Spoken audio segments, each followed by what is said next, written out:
ప్రపంచానికి నీతులు చెప్పే దేశాలే తమ ప్రజల హక్కుల దగ్గరికి వచ్చేసరికి ఆ నీతులను తలుపు బయటే వదిలేస్తున్నాయి. ప్రజల కోసం, సమానత్వం కోసం, ప్రజాపాలన కోసం అంటూ అధికారంలోకి వచ్చిన పాలనలు చివరికి ప్రజల గొంతులనే ప్రమాదంగా భావించే స్థితికి చేరుకుంటాయి. చైనా ఇప్పుడు ఆ జాబితాలో మరో భయంకరమైన ఉదాహరణగా నిలిచింది. హాంకాంగ్లో టియానన్మెన్ మారణకాండంలో ప్రాణాలు కోల్పోయిన వారిని గుర్తు చేసుకున్న ఇద్దరు కార్యకర్తలను కోర్టు దోషులుగా తేల్చింది. వారి చేతుల్లో ఆయుధాలు లేవు. ప్రభుత్వాన్ని కూల్చేందుకు హింసకు పిలుపు లేదు. ఉన్నది ఒక కొవ్వొత్తి, ఒక జ్ఞాపకం, ఒక ప్రశ్న మాత్రమే. ఆ కొవ్వొత్తి వెలిగించడమే చైనాకు జాతీయ భద్రతా సమస్యగా కనిపించిందట.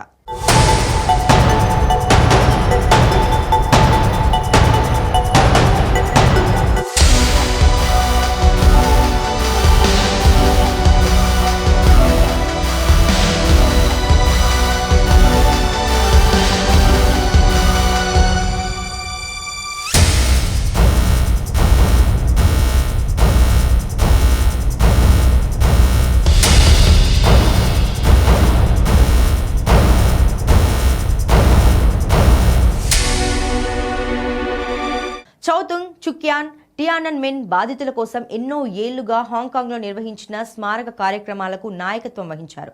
చైనా తీసుకొచ్చిన నేషనల్ సెక్యూరిటీ చట్టం కింద వారిపై సబ్వర్షన్ కేసు పెట్టడంతో కోర్టు ఈ ఇద్దరిని దోషులుగా తేల్చింది. వీరికి గరిష్టంగా 10 ఏళ్ల జైలు శిక్ష పడే అవకాశం ఉంది. ఒక్కసారి ఆలోచించండి, దేశంలో జరిగిన మారణకాండను గుర్తు చేసుకోవడం ఎలా నేరమవుతుంది? చనిపోయిన వాళ్ల కోసం కొవ్వొత్తి వెలిగించడం ఎలా ప్రభుత్వాన్ని కూల్చే కుట్ర అవుతుంది?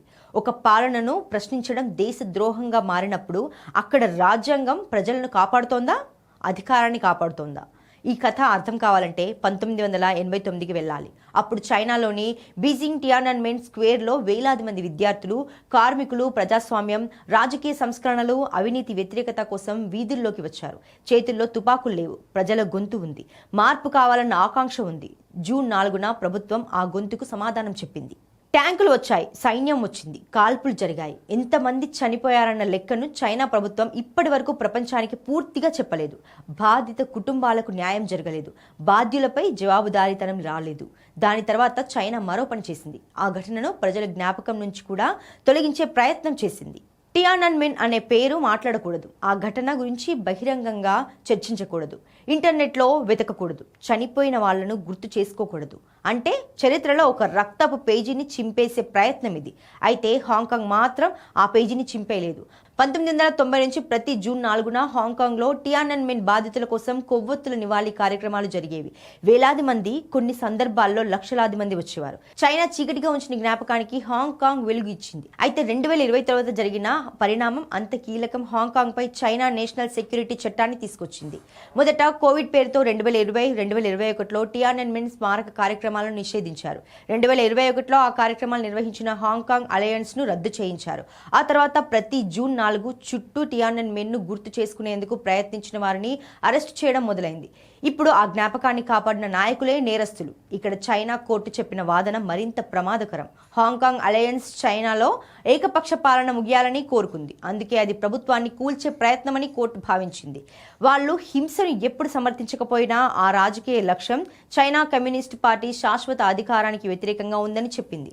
అంటే ఒక పార్టీ అధికారంలో శాశ్వతంగా ఉండాలనే ఆలోచనను ప్రశ్నిస్తే అది ప్రజాస్వామ్య ఆకాంక్ష కాదు, నేరమట. ఇదే అసలు భయం. ప్రజలు ప్రభుత్వాన్ని ప్రశ్నించకుండా ఉంటేనే పాలకులకు నచ్చుతుందా? ఒక కొవ్వొత్తి వెలుగుకు ఎందుకింత భయం? ఒక జ్ఞాపకానికి ఎందుకు జైలు శిక్ష?